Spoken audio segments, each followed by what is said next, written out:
Congresswoman Castro. Thank you, Mr. Chair. Palabas na sana ako, pauwi na talaga sana ako. Kaya lang narinig ko yung manifestation ng ating kagalang-galang na colleague, Representative Cardema. Alam niyo po, Mr. Chair, paulit-ulit yan yung manifestation na yan.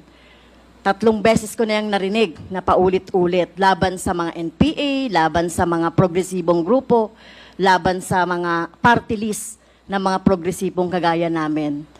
At yung mga tinutukoy niya siguro ay kami yun, no? At talagang nakikita naman natin, ano ba talaga yung intention, no, ng mga ganitong manifestation. Ito ginagawa natin ito tulad na sinabi ng ating chair at SDS. Panglabing isang araw na natin itong ginagawa, no?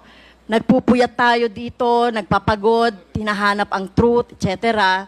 Para lang makita natin, ano, 3,000 ang napatay, more or less, sa panahon ni President Duterte na EJK. So, wala ba yan sa inyo? Karamihan dyan, mga kabataan na walang kamalay-malay na naging biktima, Mr. Chair, ng ng mga karumal-dumal na mga pagpatay sa panahon ni President Duterte.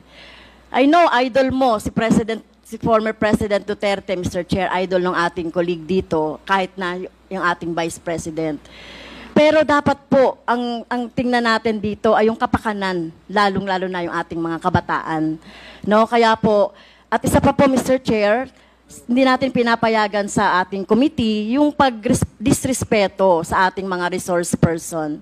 Narinig ko rin na binabanggit yung mga pangalan ng ating mga resource person na nandito. So dapat po, no, igalang natin yung rules kung gusto nating makatulong at gusto nating magtrabaho dito sa Kongreso. Kasi ito naman talaga yung sinumpaan natin, ito naman talaga yung mandate sa atin. Ay tumulong na lang kayo, no? Tumulong na lang kayo.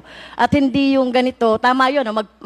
Maghain tayo ng resolusyon para kung gusto nating may ma-resolve na problema, like yung problema halimbawa ng patuloy na armadong pakikibaka, bakit ba merong mga armed struggle?